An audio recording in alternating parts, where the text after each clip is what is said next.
Sir, in August this year, found that I had spent 40 years in the accounting profession, of which 35 was in taxation, albeit, as Mr. Mburu knows, I'm a poacher, not a gamekeeper. However, a good tax system is one that has to have equality, certainty, convenience, and be economic.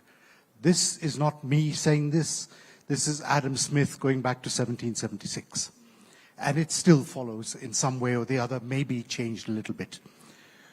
We do have equality in a way. We have a progressive tax system that is working. We do have convenience. iTax has certainly made my life much easier and that of my clients much easier as well. The economic part of it, we're not paying Mr. Mburu more than we're collecting, so we're okay there. Our problem is in the certainty, sir. We need to have certainty if we're going to get investors to come in. And in my 35 years in the tax field, I can say with hand on heart that investors, people in this room, manufacturers are willing to pay tax, but not a penny more, not a penny less.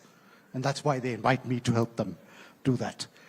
Our policies have to be long-term. These manufacturing concerns that we have are long-term investments. The power generations, long-term investments.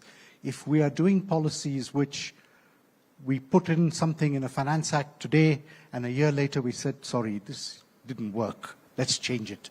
That is the wrong way to do it. We need to think 2030 and our policies need to be 2030. If we are going to boost manufacturers, I do think we need to remove the 16% on plant and equipment, either zero-rated or exempt.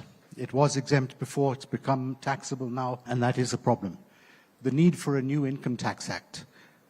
It is imperative. Our income tax act goes back to 1973.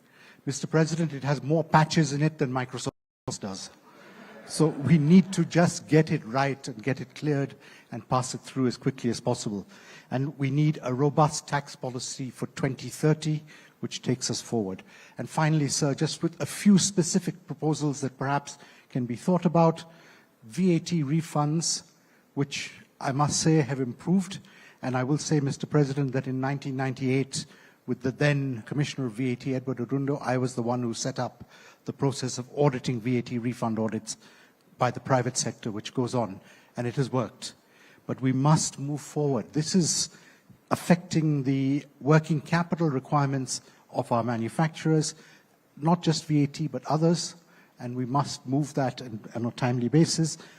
County levies are all over the place. Let's rationalize them. We are one country, and we must work as one country. Frequent changes to excise duty and VAT does not help us.